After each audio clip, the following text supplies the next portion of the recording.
Another day, another recipe. Ang i-share ko sa inyo ngayon ay ang sekreto ng mga Chinese restaurant kung paano nila naluluto at isi-serve ng mabilis pero napakalambot na mga beef recipe. Unahin natin sa karne ng baka. Fresh ang gamitin natin na karne, kahit anong parte, basta fresh. Pangalawa, sa paghiwa. Kailangan hiwain natin ng against the grain ang ating karne. Yan yung grain. Yan yung parang guhit-guhit na muscle ng baka. Yan. Kailangan hiwain natin against the grain. Yan, ganyan. Dapat salungat doon sa guhit-guhit ng muscle tissue ng baka.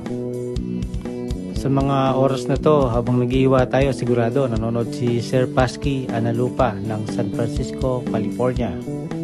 Si Ma'am Marian Castro watching from Taiwan, Ma'am Perdita Galvez watching from Nueva Ecija, Ma'am Beth Gabot ng Singapore, si Sir George Maruliano ng Taytay Rizal, Sir Rajom Alihom ng Bacolod City, Ma'am Annabel Monteser ng Santo Tomas, Batangas, pinsan kong si Shay Pamituan ng Canada, paring Angelo Reyes ng Barangay Pampang, Angeles City, Ma'am Jeng Biore Gulyas from Samar, Ma'am Lea Pedro, Besh Vlog from Batangas, Ma'am Elizabeth Daligdig, Ma'am Jane Merin, Ma'am Marilu Vera, at kay Ma'am Maribel Lagman. Maraming salamat po sa patuloy na pagsuporta at panonood ng aking mga video.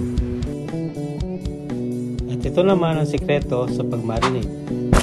Baking soda. Ito yung isa sa magpapalambot sa ating mga karne. Balas lang sa paglagay ng ingredients. Ito yung mother of all beef recipe namin. Ginagamit namin tong marination na to sa pagluto ng iba't ibang putahe tulad ng Mongolian beef, beef with black pepper sauce, at iba pa. Sa mga susunod na video natin, mag-share ako ng recipe gamit itong marination na to. At ito pa ang sekreto. Ang pagmamasahe. Kailangan may tiyaga tayo sa pagmamasahe. Nung time na nagwo-work ako sa Macau, 10 kilos na ganito yung piniprepare ko araw-araw. Ganon din sa chicken, 15 to 20 kilos a day ang piniprepare ko. Mamasahin natin tong karne hanggang sa ma-absorb niya lahat ng liquid at lahat ng ingredients na nilagay natin. Mamaya makikita nyo yung resulta at makikita nyo yung tamang texture. Pwede nyo itong magamit sa negosyo kung meron kayong tindahan o kaya convenience store. Pwede nyo i-toppings to sa mga instant noodles, pancit canton. I-deep fry nyo lang ng ilang segundo, tapos na. Meron ka ng special instant noodles, tapos lagyan mo ng garlic chili oil. Mamaya magsasample tayo. Ipapakita ko kung paano gawing special ang isang simpleng instant pancit canton. Yan, malapit na tayo sa texture na kailangan natin. Halos na absorb na ng ating karne yung liquid at mga flavor na nilagay natin. Konting masay pa at ilalagay na natin yung huling ingredients natin. Yan yung tamang texture. At ang panghuli, lalagay tayo ng cooking oil. 2 kutsara ng cooking oil. At mamasahin natin uli yan hanggang sa ma-absorb niya yung mantika. I-rest natin to ng hanggang 2 oras bago natin lutuin. Pwede tumagal itong marination na to hanggang 3 araw. At ito na yung texture na kailangan natin. After 2 hours, pwede nang lutuin yan. At ito magsasample tayo. Tulad ng sinabi ko kanina, itatoppings ko siya sa simpleng instant pancit canton lang.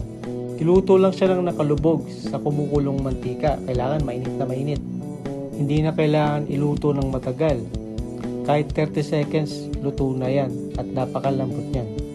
At ito na, meron na tayong special instant pancit canton. Sa mga susunod na video, mag-share ako ng iba't ibang recipe mula dito sa marination na to.